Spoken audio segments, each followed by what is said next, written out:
Pergerakan harga forex itu cuma ada naik dan turun. Supaya cuan, kamu bisa buy saat harganya lagi naik dan sell saat harganya lagi turun. Tapi yang sering terjadi, banyak trader yang melakukan sebaliknya.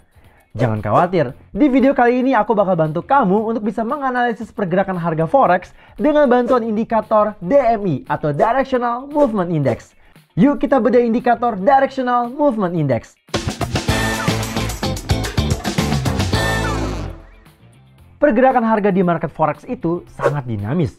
Sebagai seorang trader, kamu harus bisa menganalisis untuk bisa mendapatkan potensi profit yang maksimal.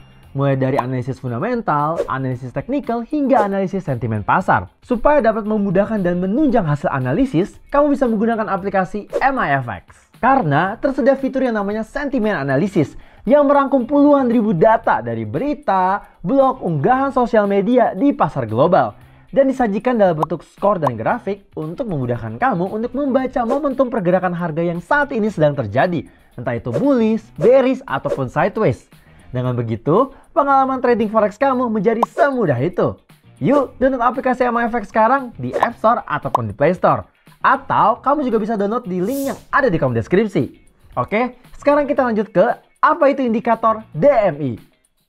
DMI atau Directional Movement Index merupakan indikator yang digunakan untuk mengukur atau menentukan seberapa kuat tren yang sedang terjadi di market, entah itu uptrend atau downtrend. Untuk menambahkan indikator DMI ke dalam grafik, caranya gampang. Yang pertama, kamu tinggal klik menu indikator yang ada di sini dan memilih Directional Movement. Setelah itu, akan muncul jendela indikator di bawah grafik harga seperti ini. Nah, secara default, pengaturan indikator yang akan kamu gunakan itu memakai standar periode di angka 14. Dan ditampilkan dalam bentuk garis yang berwarna biru ini dengan menggunakan skala angka 0 sampai 100. Tapi untuk menghasilkan sinyal yang lebih akurat, aku saranin kamu untuk mengganti angka periodenya menjadi angka 5 ya. Nah, kalau kamu perhatikan ada dua garis indikator lainnya. Dua garis indikator ini disebut sebagai yang pertama, Positive Directional Indicator atau Positive DI. Dan yang kedua adalah Negative Directional Indicator atau Negative DI. Kedua garis indikator ini melengkapi DMI sebagai petunjuk arah tren harga selanjutnya. Simpelnya, Positive Directional Indicator ini atau garis yang berwarna hijau menandakan seberapa kuatnya naik harga. Sedangkan Negative Directional Indicator atau garis yang berwarna merah ini adalah sebaliknya, menandakan seberapa kuat turunnya harga. Daripada bingung, langsung aja aku kasih tahu cara identifikasi kekuatan tren dengan menggunakan indikator DMI. Cara tahunya cukup simpel. Wallace Wilder yang mengembangkan indikator ini menjelaskan bahwa jika indikator DMI berwarna biru menunjukkan di angka 40 ke atas, itu artinya tren yang sedang terjadi saat ini sangat kuat. Tapi kalau misalkan nilai indikatornya itu di bawah angka 20, itu menandakan tren yang sedang terjadi itu sangat lemah. Nah, setelah mengetahui tren yang sedang terjadi saat ini itu kuat atau tidak, kamu pasti mau tahu dong, kemana arah pergerakan harga selanjutnya terbentuk. Dengan indikator DMI ini bisa memudahkan kamu untuk mengetahui potensi arah harga selanjutnya untuk dijadikan sebagai sinyal entry posisi. Jadi, begini penggunaan indikator DMI sebagai tanda kekuatan tren dan sinyal entry posisi. Jadi begini, jika garis DMI semakin bergerak naik, maka kekuatan sebuah tren akan semakin kuat. Sehingga besar kemungkinan harga akan bergerak secara searah seperti ini.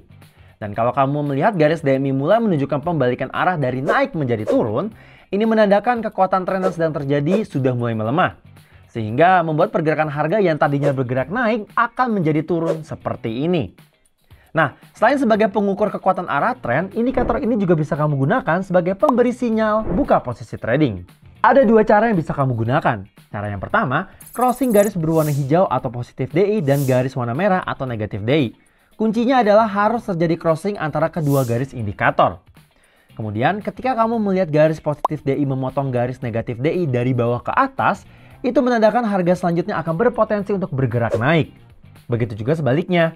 Ketika kamu melihat garis positif DI memotong garis negatif DI dari atas ke bawah, itu menandakan harga selanjutnya berpotensi untuk bergerak ke bawah. Tapi ada baiknya tetap dibarengi dengan lonjakan garis DMI yang berwarna biru supaya mendapatkan hasil yang lebih akurat.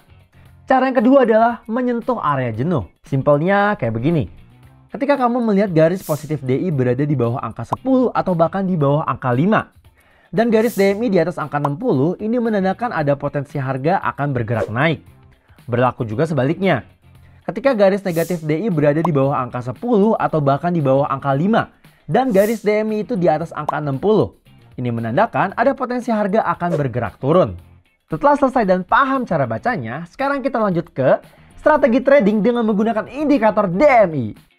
Berikut simulasi trading yang bisa kamu ikuti dengan menggunakan indikator DMI. Yang pertama, menggunakan crossing garis positif DI dan negatif DI. Ketika kamu melihat garis positif DI memotong garis negatif DI dari bawah ke atas, dan garis DMI juga terjadi lonjakan seperti ini. Artinya ada potensi harga untuk bergerak naik. Nah, di sini kamu bisa buka posisi buy dengan penempatan SL di area higher low terdekat, dan untuk TP-nya gunakan 2 kali jarak SL-nya. Lalu yang kedua, menggunakan area jenuh. Nah, ketika kamu melihat garis negatif DI sudah berada di bawah angka 5 dan garis DMI berada di atas angka 70 seperti ini menandakan ada potensi harga untuk bergerak turun. Di sini kamu bisa buka posisi sell dengan TP ditempatkan di swing low terdekat dan SL-nya gunakan setengah jarak dari TP. Jadi semudah itu kan trading dengan menggunakan indikator DMI. Tapi kamu perlu ingat juga kesalahan umum saat menggunakan indikator DMI. Biarpun terkesan mudah dan simple, jangan sampai kamu melakukan kesalahan-kesalahan seperti ini. Yang pertama adalah entry posisi ketika DMI berada di bawah angka 20. Meskipun garis positif DI dan juga negatif DI mengalami crossing, jangan buru-buru entry posisi. Karena tren yang sedang terjadi itu kemungkinan sangat lemah. Dan bisa menyebabkan posisi trading kamu itu menjadi nyangkut dan bisa berakhir menjadi loss.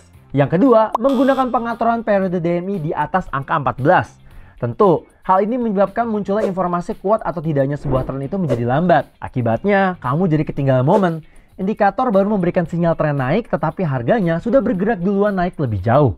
Jadi, supaya bisa bertahan dan sukses di market forex, alangkah lebih baiknya kalau kamu punya keseriusan dan konsistensi untuk bisa terus melatih strategi yang ingin kamu gunakan. Dan beruntungnya sekarang untuk bisa latihan trading itu tidak memerlukan duit beneran. Kamu bisa mulai latihan dengan menggunakan akun demo tanpa keluar modal dan tanpa ada resiko sama sekali. Di aplikasi MyFX kamu bisa trading demo dengan kondisi market real dan dengan dana virtual hingga 100.000 US dollar. Cukup daftar aja, gratis, bisa langsung latihan. Kalau udah siap, udah merasa matang, baru deh boleh buka akun live. Yuk download aplikasi MyFX sekarang, linknya ada di kolom deskripsi. Oke, sekian video series bedah indikator episode DMI atau Directional Movement Index. Semoga kamu jadi lebih paham gimana caranya menjalankan strategi trading dengan menggunakan indikator DMI. Ini termasuk ke dalam rangkaian video series bedah indikator dari MyFX yang akan membedah indikator-indikator forex lainnya. Pastikan kamu sudah subscribe YouTube channel MyFX biar kamu nggak ketinggalan episode-episode berikutnya. Jangan lupa juga komen pakai hashtag tanya MyFX kalau ada pertanyaan, like kalau kalian suka video ini dan share ke teman-teman kalian yang lainnya. Sampai jumpa di episode berikutnya.